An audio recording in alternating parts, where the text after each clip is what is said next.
धनिये न छुड़ायो खिन लाक तले लालेड़िया।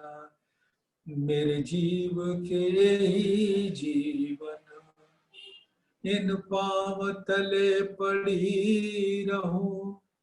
धनी नजर खोलो बातू पलना वालू देखो नेत्रे। मेरे जीव के ही जीवन, मेरे जीव के ही जीवन। धामधनी अक्षरातीत के परम प्यारे लाडले सुंदर साथी जी, आपके कोमल चरणों में मेरी आत्मा का प्रेम भरा प्रणाम कबूल करें।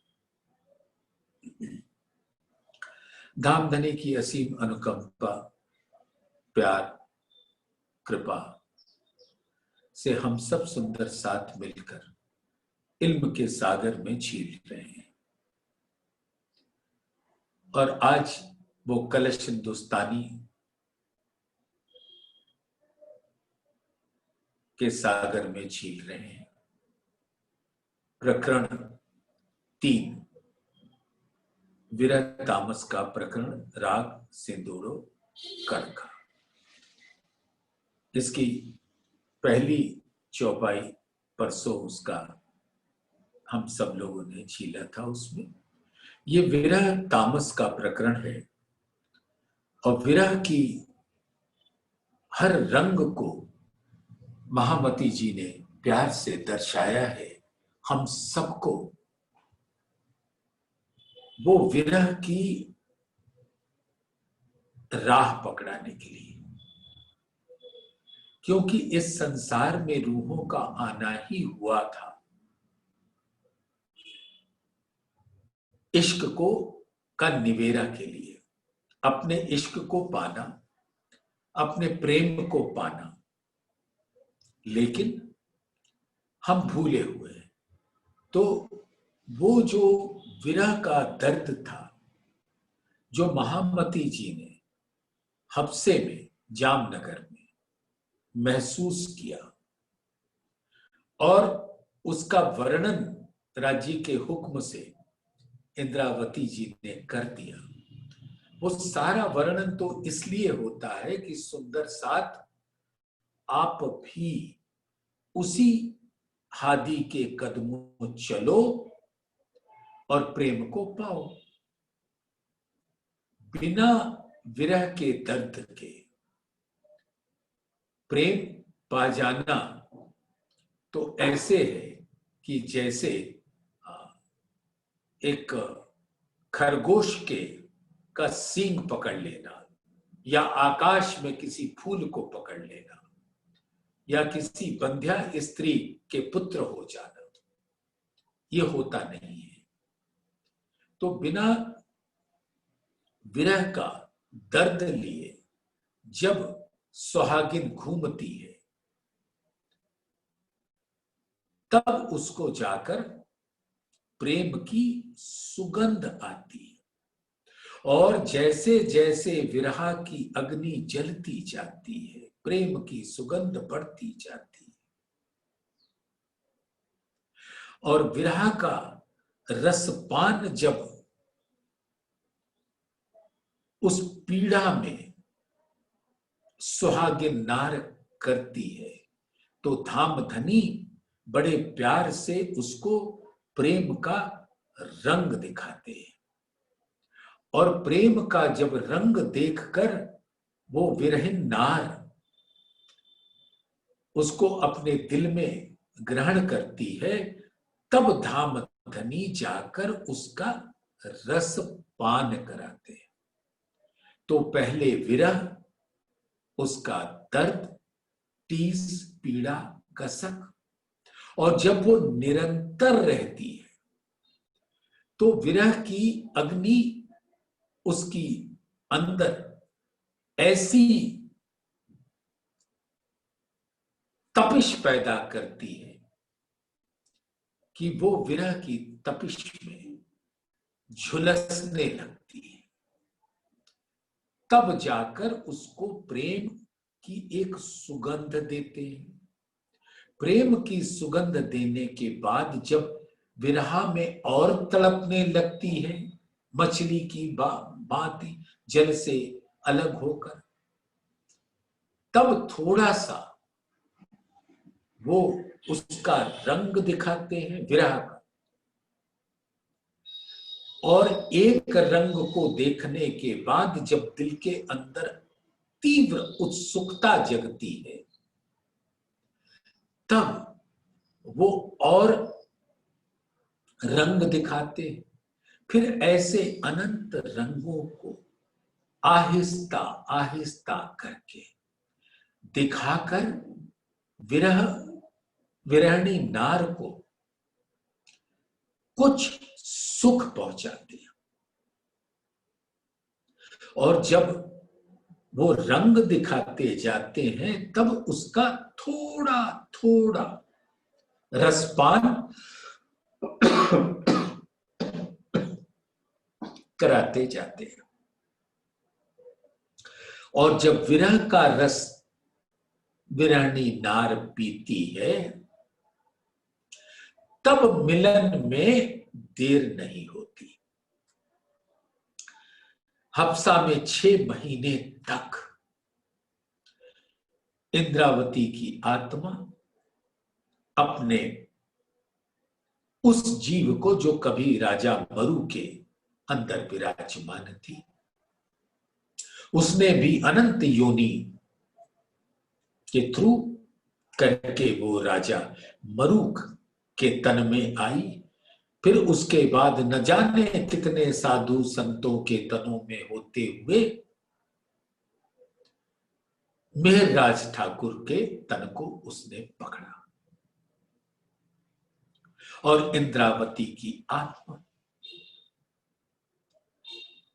और वो इंद्रावती की आत्मा और मरु का जीव जब विरह में तड़पते रहते हैं, तब वो विरह का थोड़ा सा दर्द का अनुभव कराते हैं, फिर विरह का रंग का अनुभव कराते हैं, फिर विरह के टिस का, कसक का अनुभव कराते हैं, फिर विरह का सुगंध का अनुभव कराते हैं, और उसके बाद जाकर विरह के अमृत रस का एक बूंद आत्मा के रसना पर टपका देते हैं। और वो ऐसा विरह का अमृत रस होता है कि आत्मा के दिल से सभी तपिश, सभी दाहकता, सभी अग्नि शीतलता का स्वरूप हो जाते हैं। वो अग्नि जो कभी माया की हुआ करती थी, अब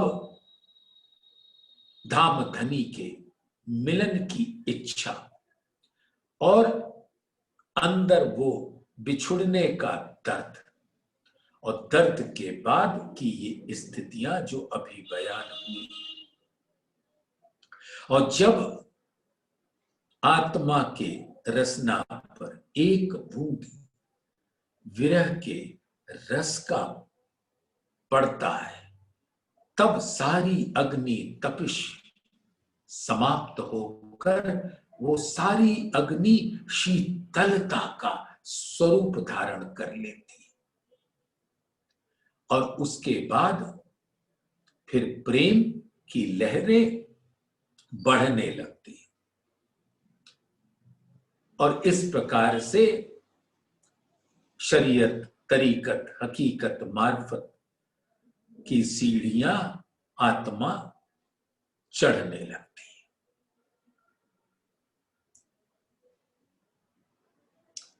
कठिन निपट विकट घाटी प्रेम की, त्रंबक बको सूरों किनो न अगमाए, धार तरवार पर सचर सिनगार कर, सामी अंग सांगा रोम रोम भराए। सुंदर साथ, जैसे वर्णन आता है कुरान पाक में कि एक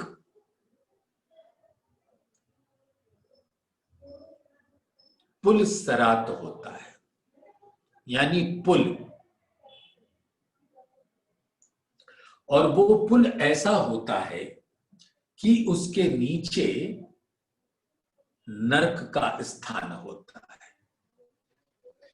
और पुल जो है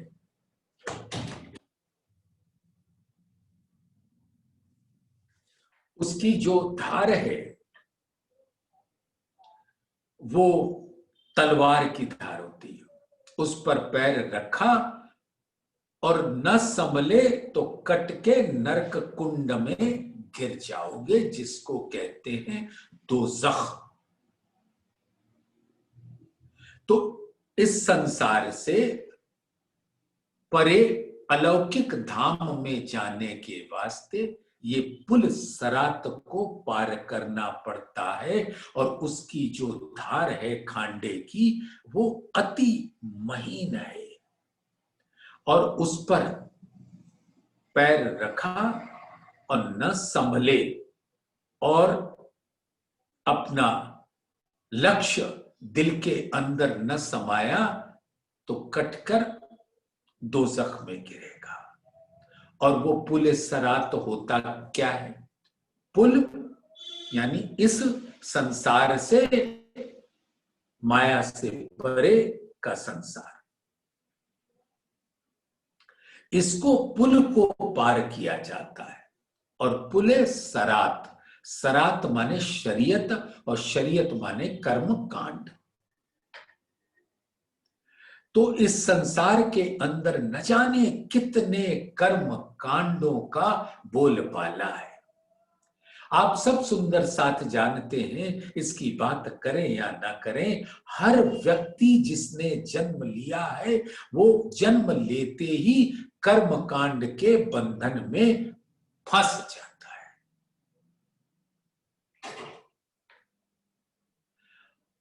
और आप सब जानते हो, हम सब अपने जीवन में उस कर्म कांड के बंधन को देखते रहते। पैदा हुआ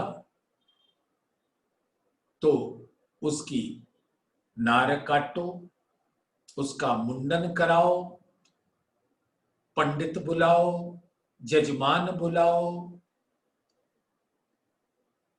तरह तरह के आडंबर भरे कर्म के द्वारा वो जीव जो शिशु, नवजात शिशु है, उसको तभी से पार करना पड़ता है कर्मकांड।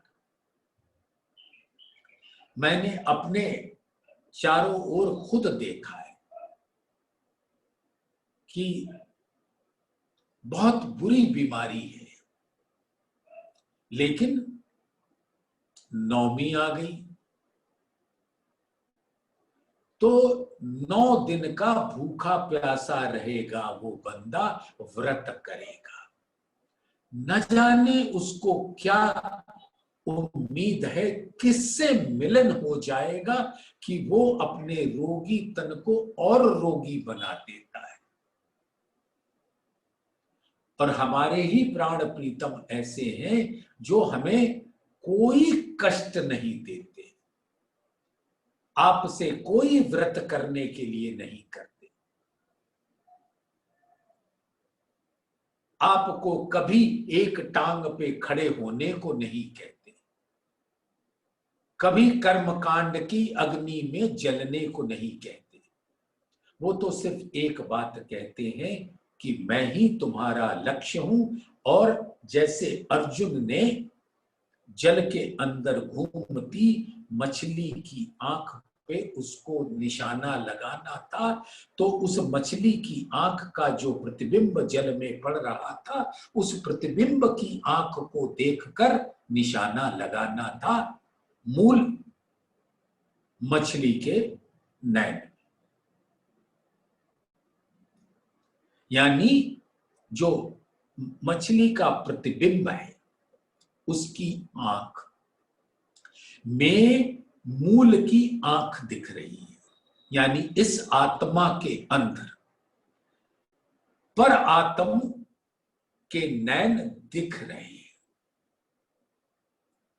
और वो आत्मा का दिल, जिस पर आत्मा का दिल में प्राण प्रीतम, आत्मा के दिल में भी प्राण प्रीतम, और आत्मा के दिल के चारों ओर जो कर्म कांड का, उपासना कांड का, ज्ञान कांड का रस्सी बंधी हुई है।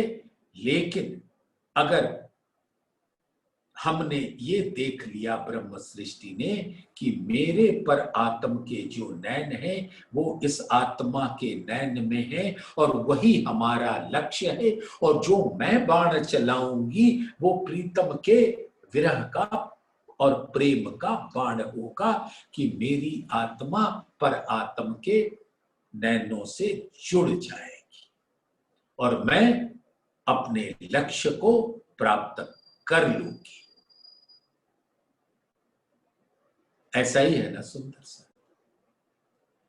तो धामधनी क्या कहते हैं, हमसे क्या मांगते हैं? वो सिर्फ ये कहते हैं कि तुम मुझे याद रखो और तुम्हारे जीवन में जो हमने ही प्रदान किया है मात्र एक ही लक्ष्य है और वो लक्ष्य मैं, यानी धामधनी जो हमारे पर आत्म के दिल में बैठते हैं, उसके नजरों में, नैनों में बैठते हैं। और क्योंकि पर आत्म के नैन में राजी, तो उसके प्रतिबिंबित स्वरूप आत्मा के नैन में राजी। तो अब मैं उस प्रतिबिंबित स्वरूप को जल में देख रही हूं। ये जल क्या है? ये भव जल, माया का सागर, भव सागर। उसमें ही तो आत्मा आई है और पर आत्मा का प्रतिबिंब पड़ रहा है। और अर्जुन यानी ब्रह्म सृष्टि का लक्ष्य है वो नैन जिसके अंदर धामधनी विराजते हैं और वो हम अपने प्रेम रूपी बाण से पालेंगे। तो बस इतना ही तो कहते हैं धामधनी। ना शरीयत के पुल पे चलना है, ना उपासना के पुल पे चलना। उपासना कितनी तरीके की उपासना, आग पानी पत्थर हम पूजते ही रहते हैं, पेड़ को पूजते ही रहते, न जाने क्या क्या करते हैं, किसको पाने के लिए। हम जानते हैं कि ये सारी चीज किसको पाने के लिए होती है? माया के सुख को पाने के लिए। तो धामधनी कहते हैं तुम अपना लक्ष्य निर्धारित कर लो। अगर माया पानी है तो हमसे संबंध तोड़। अब धामधनी संबंध तो तोड़ नहीं सकते, तो जानते हो क्या करते हैं? आत्मा का जीव से संबंध तोड़ देते हैं और इस आत्मा को ऐसे जीव पर बिठा देते हैं जो तारतम ज्ञान के प्रकाश में अब धामधनी ही उसका लक्ष्य होता है।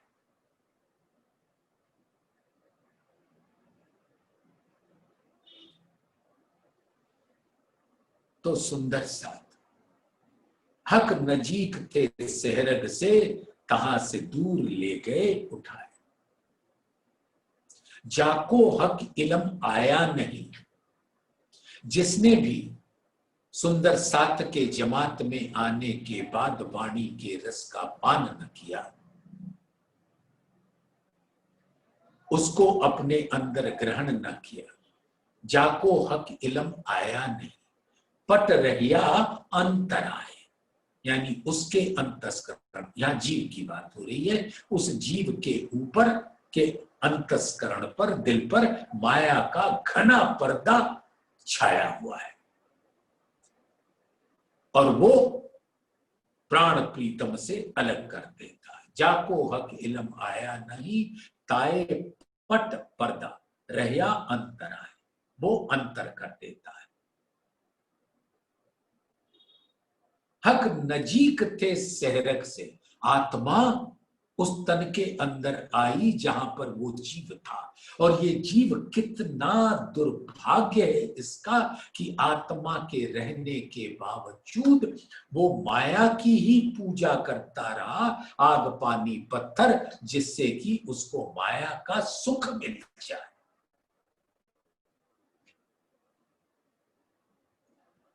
तो जैसे इंद्रावती जी ने उस जीव को छोड़ दिया था, जिसके वजह से उस तन के द्वारा अपने सदगुरु से द्वेष हो गया था,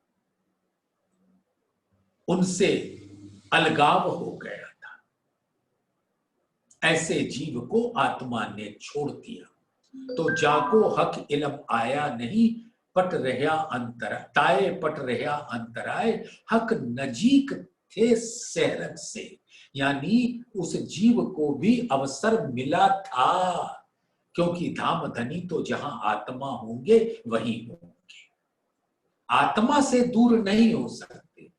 हाँ, अगर जीव निष्ठुर है, उसके दिल में सिर्फ माया की प्रलोभन है, तो वहां से उठाकर दूर ले गए। हक नजीक थे सहरत से, कहने का तात्पर्य यही है कि राज्य ने उस तन में उस जीव को भी ये अवसर दिया था कि अपने प्राण प्रीतम को पाकर अखंड मुक्ति को प्राप्त कर लो, और वो अवसर उसने गंवा दिया।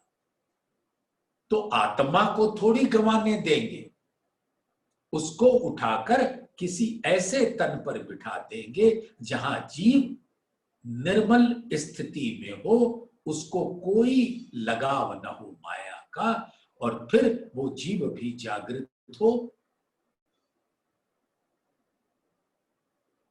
के वचन ऐसे जागृत जो जगावत तत्खिन, जो ना लेवे सिर अपने तो कहा करे वचन। तो वाणी तो अपना रस बहा रही है आत्माओं के लिए।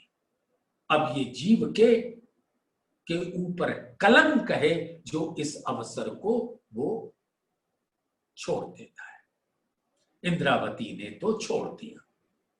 अब हम सब सुंदर साथ अपने अंदर के जीव को देखें कि क्या वो जीव धाम धनी की विरह की राह पर चल निकला है, वो दर्द पीड़ा तीस कसक महसूस कर रहा है कि उसको माया की प्रलोभन सता रही है, और वो कोई अवसर नहीं छोड़ता किसी तांत्रिक के पास जाने का, अघोड़ी के पास जाने का, ढोंगी आडंबरी पंडितों के पास जाने का कोई अवसर नहीं छोड़ता। आग पानी पत्थर पेड़ की पूजा करना भी उसको कबूल होता है माया का सुख पाने के वास्ते। तो क्या करेंगे हमारे धाम के धनी? उनका प्रेम तो आत्मा के दिल में है, तो वो वहां से उठाकर कहीं और ले जाएंगे। और ये तो आपको मालूम ही है कि आत्मा गर्भ में नहीं आती, जीव गर्भ का दुख भोगता है। जब वो तन बाहर आ जाता है जीव के साथ, तो धाम धनी के हुक्म से आत्मा उसमें प्रवेश करती है। तो चाहे वो उस घड़ी हो और चाहे जैसे ब्रज में ब्रज वनिताएं 16 वर्ष की कन्याएं जब थी, तब कृष्ण जी का वो तन 6 घंटे का बालक जब नंद के घर आए, तो धाम धनी का आवेश, उनका जोश और अक्षर की आत्मा उसमें प्रवेश करी विष्णु जी का जीव था, क्योंकि किसी और जीव को अधिकार नहीं हो सकता कि उसके तन से ब्रह्म लीला संपादित हो। इसलिए इस ब्रह्मांड के जो खावंद हैं विष्णु जी, उनको उस तन के अंदर आना पड़ा आवाहन आगवानी करने के लिए अक्षर की आत्म और धामधनी के जोश आवेश। तो वो तो 6 महीने 6 घंटे का शिशु, और रूहें आई किस पर? 16 वर्ष की कन्या। तो आत्माओं का आना किसी भी उम्र में हो सकता है। तो हम ये ना मान के चले कि हमारा संबंध परम धाम से। ये जो जीव के दिल में गलत फहमी आ जाती है, तो ऐसा जीव तो उस पुलिस सरात पे कट के दोज़ख की आग में चलेगा, और आत्मा तो बिजली की भांत वहां से उड़ जाएगी, और धामधनी अपने हुक्म से उसको दूसरे तन पर बिठा देगी। तो ये हमें सोचना है कि क्या हमें पुलिस सरात पर पैर रखकर कटकर गिर जाना है, या बिजली की गति से पार होकर अपने प्राण प्रीतम के चरणों में पहुंच जाना। तो ये बात है कठिन निपट विकट घाटी प्रेम की। सुंदर सा ये जो घाटी होता है ना, बड़े ऊंचे ऊंचे ऊबड़ खाबड़ पहाड़ ऐसे इतने ऊंचे होते हैं, जैसे सुमेरु पर्वत, ये माना जाता है कि उसकी जो चोटी है मानो वो आसमान को छू रही है, इतना ऊंचा। ऐसे पहाड़ों का समूह, और उसके नीचे जाओ लुढ़कते पुढ़कते ढलकते, तो नीचे एक समतल घाटी होती है जहां व्यक्ति का पैर पड़ सकता है, और वो प्रेम की घाटी होती है। लेकिन पार किसको करना पड़ता है? ऐसे विकट कठिन मार्ग को, कठिन निपट विकट घाटी प्रेम की। घाटी तो प्रेम की है, वहां तो समतल है, अति सुंदर है, लेकिन ऐसे ऊबड़ खाबड़ रास्तों से आना पड़ता है। और इस प्रेम की प्राप्ति का मार्ग तो अति दुष्कर है, कठिन है। उस पहाड़ों से उतर के उस समतल भूमि पर जाना जहां प्रेम की सरिता बहती है, असंभव सा होता है। और उस पहाड़ों से व्यक्ति, जैसे उसके दिल में वो घाटी पहुंचने का लक्ष्य आ गया, तो कभी इस पत्थर से टकराएगा, कभी यहां पैर फिसलेगा।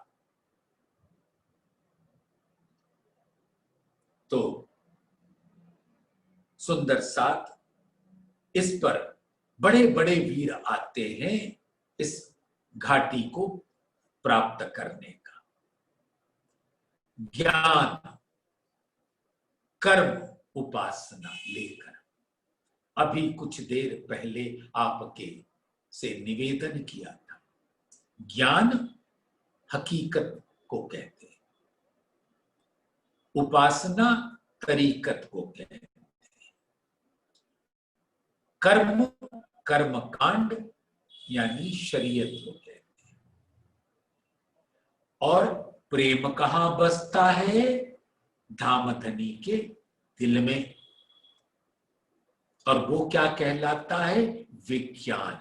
यानी कर्म कांड से परे होकर, उपासना कांड से परे होकर, ज्ञान कांड से परे होकर, विज्ञान कांड यानी धामधनी के दिल में जो प्रेम की सरिता बह रही है, जिसकी उपमा यहां घाटी से दी गई है। तो बड़े बड़े शूरवीर कोई कर्म कांड का पाखंड कर करके अपने आप को इतना समझता है कि वो शुद्ध हो गया, इतने कर्म कांडों के बंधन में व्यास जी ने बांध दिया, कई ऋषियों ने, त्र्यंबक ऋषियों ने बांध दिया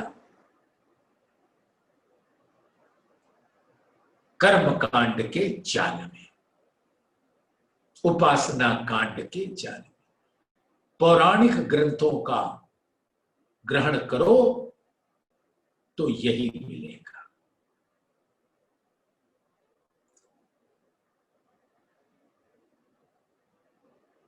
वो सब आप जानते हैं, उसकी बात नहीं करना चाहता। बात तो अपने प्राण प्रीतम की करना है। ये तो सिर्फ आपको वो स्वरूप दिखा रहा हूं जिससे हमें बचना है। तो बड़े बड़े शूरवीर जो कर्म कांड के बड़े ज्ञानी होते, फिर उससे भी ऊपर उपासना कांड, यानी कि किस प्रकार से वो अपने इस खेल के खावंद ब्रह्मा विष्णु महेश को पाएंगे, देवी देवताओं को पाएंगे, इसके लिए कैसी विधि अपनानी पड़ती है। व्रत करना पड़ता है, भूखे रहना पड़ता है, न जाने क्या क्या नहीं करना पड़ता। ये उपासना कांड तरीकत यानी तरीका, विधि, कर्म कांड को के आगे ये विधि कांड होता है। और फिर ज्ञान कांड, और ज्ञान सपने की बुद्धि के द्वारा ग्रहण किए हुए ज्ञान से उनका अहंकार भर जाता है, और उस ज्ञान को ग्रहण करने के बाद विज्ञान कांड आता है। तो जिसने कर्म कांड, उपासना कांड और ज्ञान कांड में उलझा रहा, वो इस घाटी पे पहुंचने के पहले ही विलुप्त हो जाता है।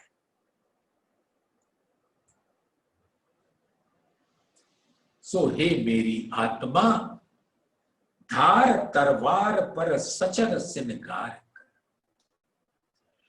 अब इस खांडे की धार होती है, और बहुत कष्टकारी मार्ग होता है प्रेम को पाने का। प्रेम कोई सस्ते मोल का चीज नहीं है। उसको पाना है तो जीवन की हर सांस देनी पड़ती है। तो तुझको क्या करना है? पूर्ण श्रद्धा, पूर्ण अटूट विश्वास, पूर्ण सेवा, पूर्ण समर्पण। जब इसका श्रृंगार सज लोगे तो वो खांडे की धार तरवार पर बड़े आसानी से निकलोगे, आपके पैर नहीं कटेंगे। ऐसा पैरों को सुंदर श्रृंगार मिल जाता है कि हम उसको पार करके ऐसे कठिन भयावह रास्तों को पार करके अपने प्रेममयी घाटी में पहुंच जाती है।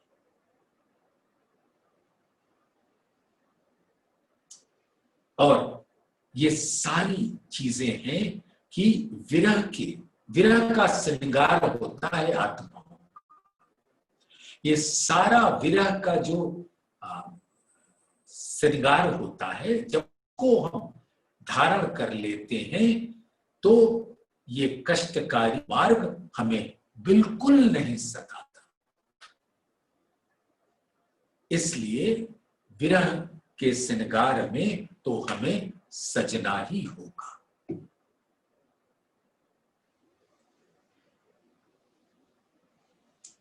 सागर नीर खारे लहरा मार मारे फिरे, बेटो बीच बेसुध पछाड़ खावे, खेले मच्छ मिले गले ले उछाले, संधो संध बंधे अंधो यो जो भावे। अब ये भवसागर का जो जल है वो अति खारा है, प्रेम के सागर का रस अति मीठा है और भवसागर का जल अति खारा है। और इस भवसागर के जल में जिसका कोई अर्थ नहीं होता, ये किसी भी उपयोग में नहीं आ सकता, ये तो सिर्फ नमक निकाल सकता है। ये माया का जो सागर है वो क्या निकालेगा? नमक।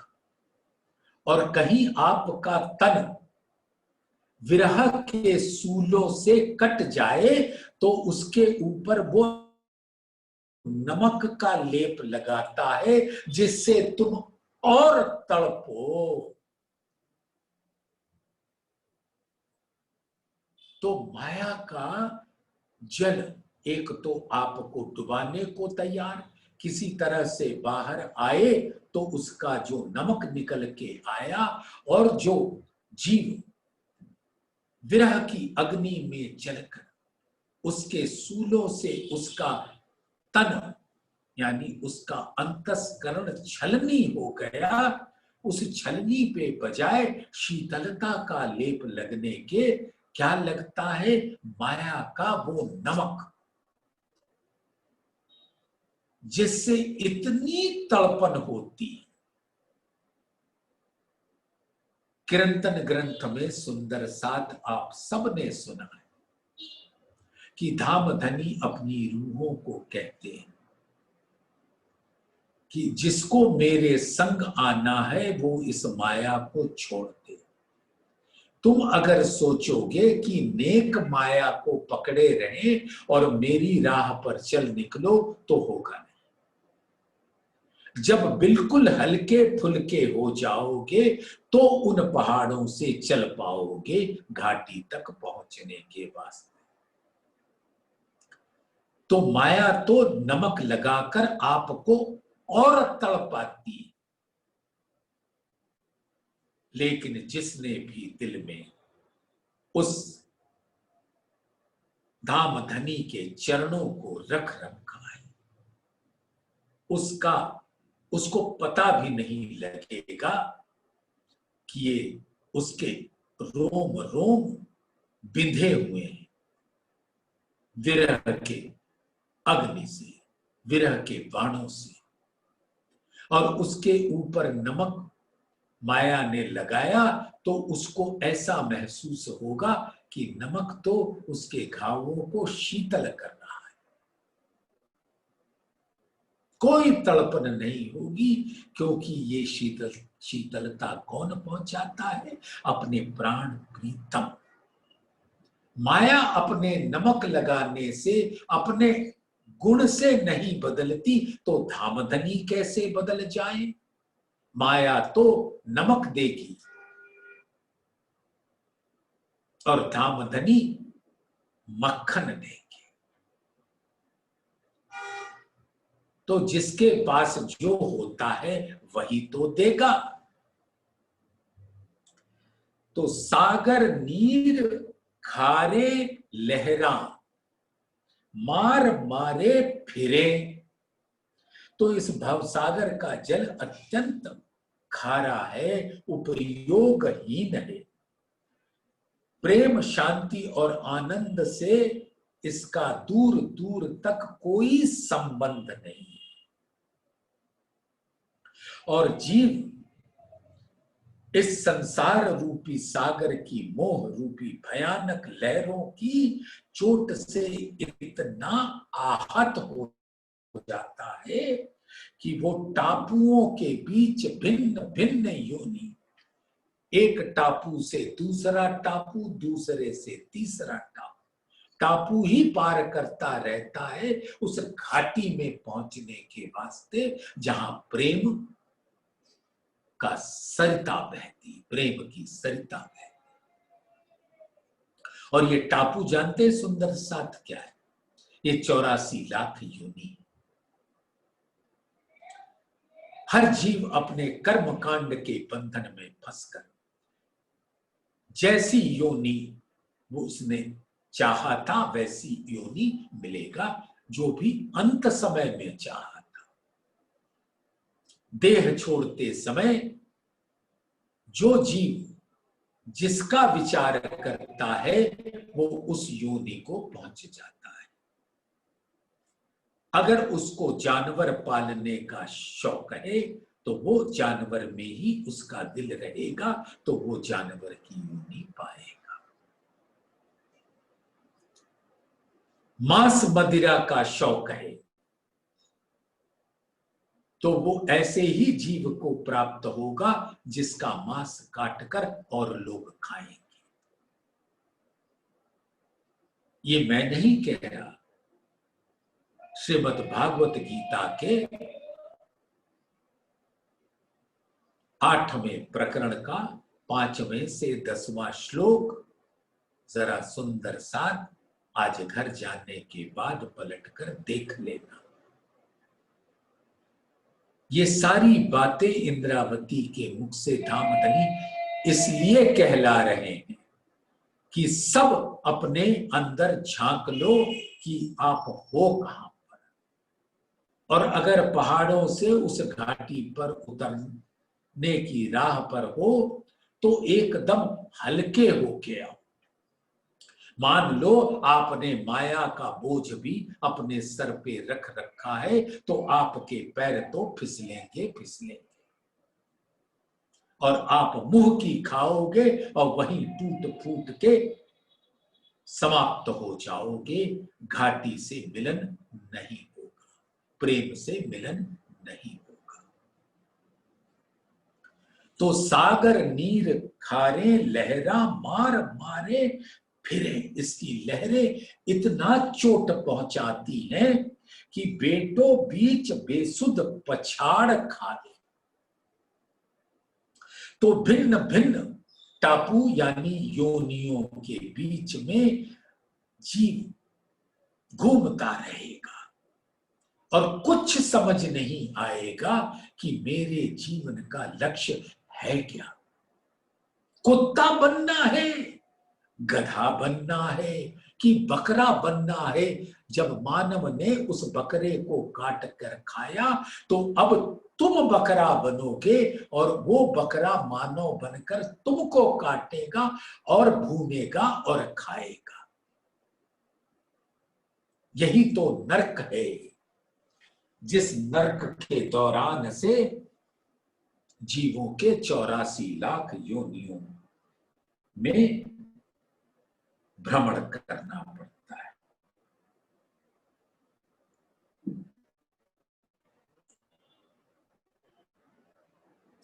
खेले मत्स्य बिले गले ले उछाले। तो इस भवसागर का जो के अंदर बहुत सारे मगरमच्छ हैं जो आपके गले से आपको पकड़ लेते हैं, आपका मांस खाने को तत्पर रहते हैं और उस जल में उछालते हैं, जैसे एक मछली को गर्म तेल में डालकर उछाला जाता है, ऐसा ही हाल होता है जीव का। संधो संध बंधे अंधों यो जो भावे, उसके शरीर के हर अंग की, हर संधि यानी कि जीव की हर अवस्था, वो सतोगुणी में है, रजोगुणी में है, तमोगुणी में है, कैसे कैसे संस्कार के वश रहा, मानव योनि मिला कि न मिला, और मिला तो ऐसा मानव योनि मिला जहां ब्रह्म ज्ञान का कोई चर्चा नहीं, ब्रह्म ज्ञान से बिल्कुल अछूता रहा। तो ऐसे जीव जो इस अवस्था से पार होता है, वो उसके आत्मा की यानी उस जीव की जो अंतर की चक्षु है वो खुलता नहीं, वो देख पाता नहीं, अंधा हुआ रहता है। तो सुंदर साथ ऐसी स्थिति जीवों की होती है।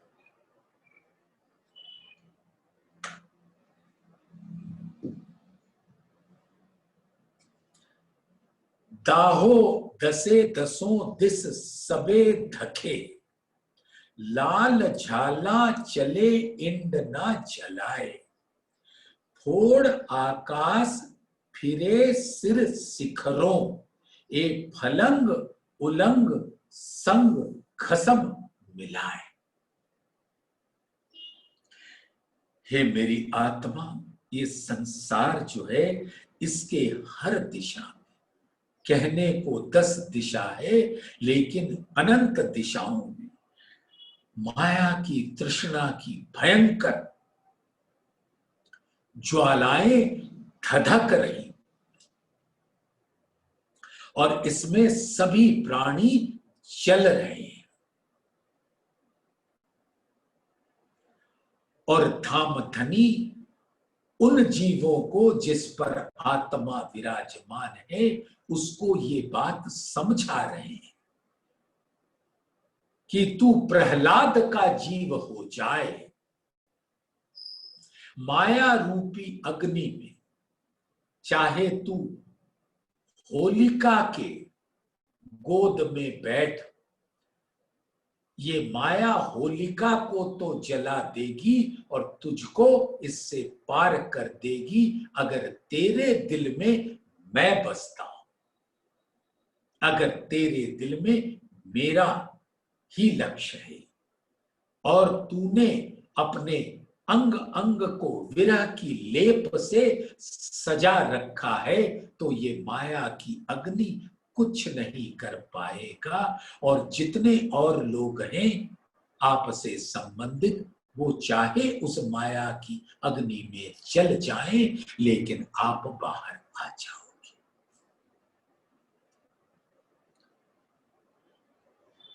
तो ब्रह्मांड में उसकी लाल लपटें इतनी अधिक उठ रही है कि वे पकड़ में नहीं आ रही। स्वर्ग बैकुंठ आदि लोकों से होते हुए तू निराकार मंडल को पार कर मेरी आत्मा, इस अक्षर ब्रह्मांड से परे उल्लंघ कर योग माया के ब्रह्मांड, हद पार बेहद, बेहद पार, अक्षर अक्षर पार बदल। तो हे मेरी आत्मा, जहां जहां अग्नि का स्वरूप हो, विरह का लेप लगा ले, विरह के श्रृंगार में सज जा, फिर माया का कोई अग्नि तुझको जला नहीं पाएगी। तो सुंदर साथ, यही धामधनी कहते हैं, ए फलंग उलंग संग खसम मिलाए, फोड़ आकाश फिरे सिर शिखर, यानी कि इस 14 लोक के ब्रह्मांड को पार कर जा, निराकार को पार कर जा और अक्षर ब्रह्मांड को पार करके अपने परम धाम में धाम धनी के चरणों में पहुंच जा। ए फलंग उलंग संग खसम मिलाए, इस अग्नि को पार कर जाओ। लेकिन बिना विरह के ये अग्नि को पार नहीं कर पाएंगे। तो अपने दिल में सुंदर विरह से सज जाओ।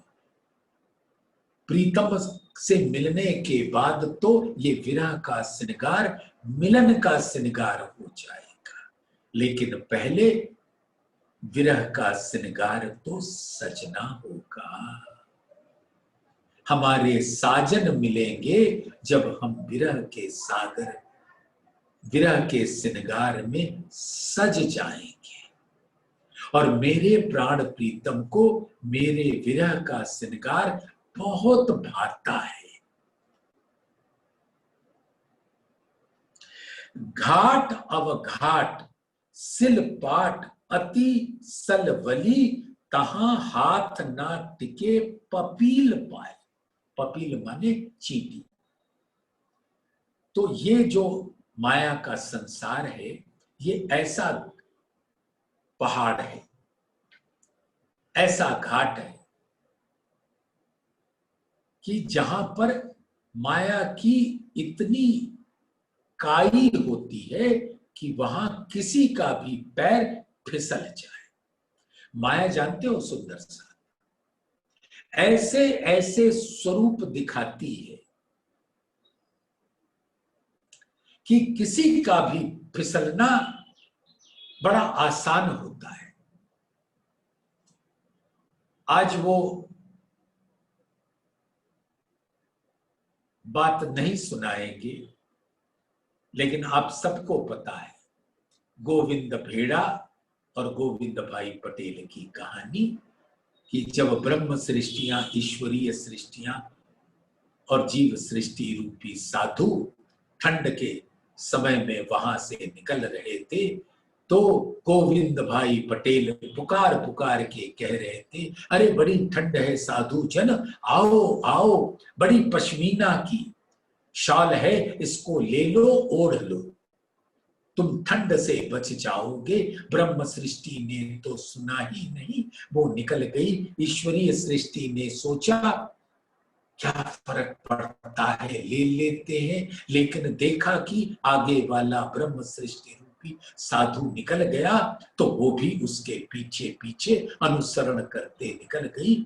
और जीव सृष्टि तो बुद्धि वाला है,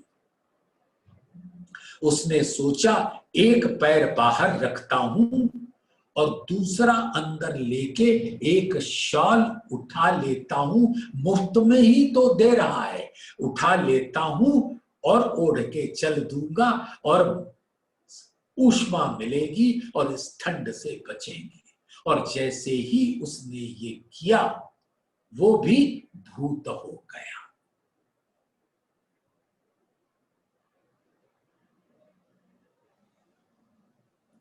तो ये ऐसा माया का ब्रह्मांड है कि आपको गिराने के लिए हमेशा तत्पर रहता है। आपके दिल में ऐसी इच्छा पैदा कर देगा कि चलो भाई इसको ले लेते हैं। और लिया नहीं कि आपका भी स्वरूप उसी भूत के जैसा हो जाता है जो गोविंद भाई पटेल का था। खैर वो तो बात आई तो कह दिया, गोविंद भेड़ा का ये जो संसार है गोविंद भेड़ा का है। तो इस भवसागर के जो किनारे ज्ञान के बड़े बड़े पत्थरों के घाट बने हुए हैं, उस पर संशय, संशय माया का हथियार होता ना, उसकी काई जमी होती है। और उसकी इतनी अधिक चिकनाहट होती है कि उस पर चींटी के भी पैर नहीं टिकते। ऐसी अवस्था में उस पर चल पाना अति दुष्कर होता है। और आलस्य और प्रमाद रूपी हवा के झोंकों से अग्नि की लपटें, अशांति और अधिक तेज होती जाती है और माया के प्रलोभन और बढ़ता जाता है। जैसे अग्नि के अंदर देसी घी डालो तो और वो प्रज्वलित हो जाती है, तो माया की चाहना वो देसी घी है जो और आपको जलाती है, और जिसके परिणाम स्वरूप आत्मा रूपी पक्षी के दोनों पर इश्क और ईमान चल जाते हैं और अंतोतगत्वा परम धाम का राह से वो बिछुड़ जाते हैं।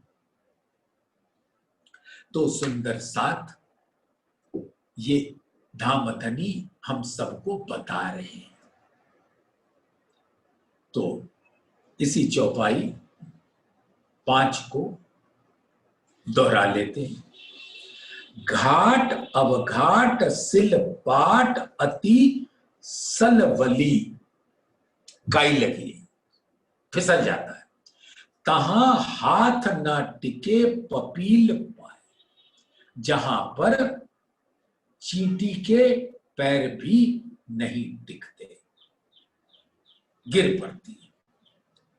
वाओ वाय बढ़े आग फैलाए चढ़े, और माया के प्रलोभन अंतर में इतनी ख्वाहिशों की अग्नि जला देती है, जले पर अनले ना चले उड़ा। अनल माने अग्नि, उसमें जलकर खाक हो जाता है। और इश्क और ईमान के पर से जब हम धामधनी को पा सकते थे, इसको पर को जला बैठे और माया में स्वाहा हो गए। बोलिए श्री प्राणनाथ प्यारे की जय।